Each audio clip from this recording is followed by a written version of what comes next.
What if the future of finance isn't in the banks of Wall Street, but in the digital realm of blockchain and cryptocurrencies? In the world of finance, revolution is brewing, not in the towering skyscrapers of Wall Street, but in the digital landscape of blockchain and cryptocurrencies. The growing prominence of digital assets is turning heads, and for good reason. These assets, birthed from the ingenuity of cryptography and decentralized systems, are promising to transform the financial industry as we know it. Imagine a world where assets aren't just physical or tangible commodities. Instead, they're digital, existing in cyberspace, yet as real and valuable as the gold standard. A world where property isn't just land or buildings, but also digital art, music, even virtual real estate. And these aren't just fancy digital collectibles, they're digital assets bearing real-world value and potential for investment. But with every revolution comes a need for order. As digital assets gain traction, so does the need for regulation. Why, you ask? Well, it's simple. Regulation ensures security and trust in this new digital economy. It's the safety net that protects investors and users from fraud, market manipulation, and other potential risks. Without it, the digital economy could be like the Wild West, lawless and unpredictable. That's not to say that regulation will stifle innovation. Quite the contrary. Effective regulation can foster growth by providing a clear framework for businesses and investors to operate within. It can also help to legitimize digital assets in the eyes of the public, encouraging wider adoption. As we delve deeper into the world of digital assets, it's clear that they're not just a passing trend. They represent a new frontier in the financial sector, one that promises to reshape our understanding of assets and investments. Yet, as we navigate this digital frontier, the question is not if regulations will come into play, but when and how. But that's a conversation for another time. For now, let's marvel at the possibilities that the future of digital assets holds. Across the Atlantic, the United States has been grappling with these very questions. It's no secret that the U.S. has taken a keen interest in digital assets, and with that interest comes regulation.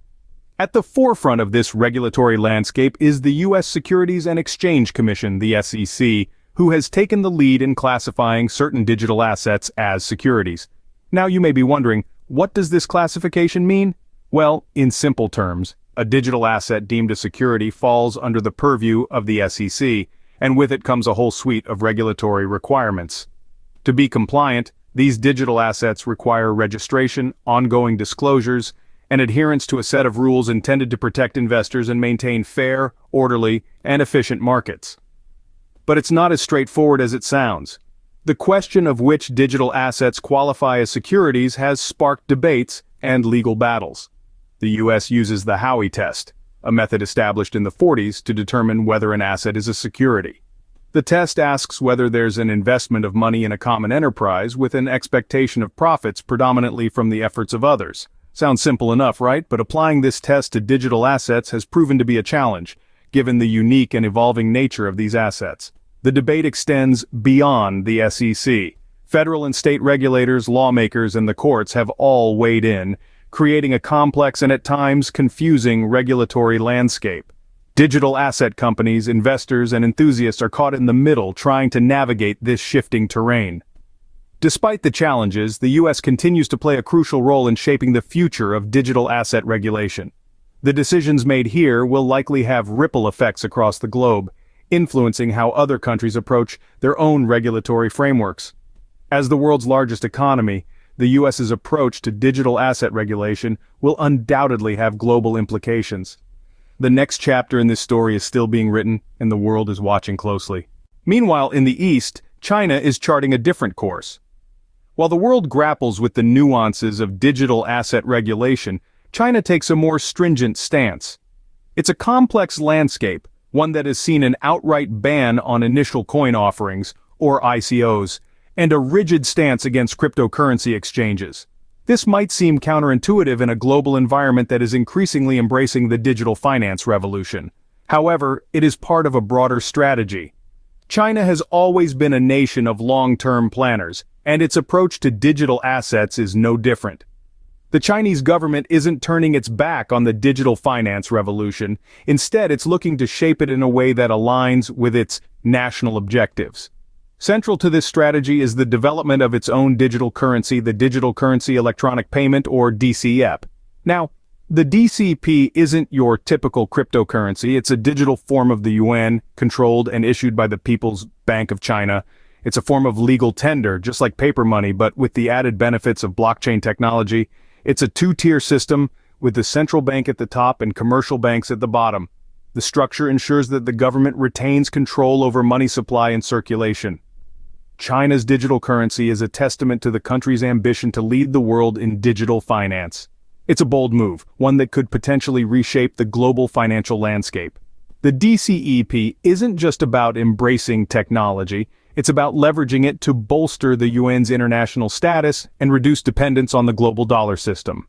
China's stringent approach to digital asset regulation might seem restrictive, but it's driven by a vision for a digital financial future under its control. By developing its own digital currency, China is not only keeping up with the digital finance revolution but also aiming to lead it. China's approach underscores the country's desire to control this emerging financial sector while also harnessing its potential. With such varied approaches to digital asset regulation, what does the future hold? As we stand at the frontier of this digital revolution, we can see that the path forward is both exciting and complex. It's clear that the future of regulation is heading towards a more global approach. This isn't just a theory, but a necessity. The decentralized nature of digital assets means they operate beyond borders, and as such, they require a regulatory framework that can do the same. International bodies like the Financial Action Task Force, or FATF, are stepping up to the challenge. They're working tirelessly to develop global standards that can bring consistency to this fragmented landscape. However, creating global standards isn't as straightforward as it might seem. We're not just dealing with different laws and regulations, but also with different cultures, economies, and political systems. Any global standard needs to take these complexities into account. It's a bit like making a puzzle where every piece is unique. It requires a lot of patience, creativity, and a deep understanding of the bigger picture. The goal here isn't just to create a set of rules for the sake of it. The aim is to strike a balance that promotes innovation while protecting consumers and maintaining financial stability. This might sound like a tall order, but it's crucial for the long-term success of digital assets.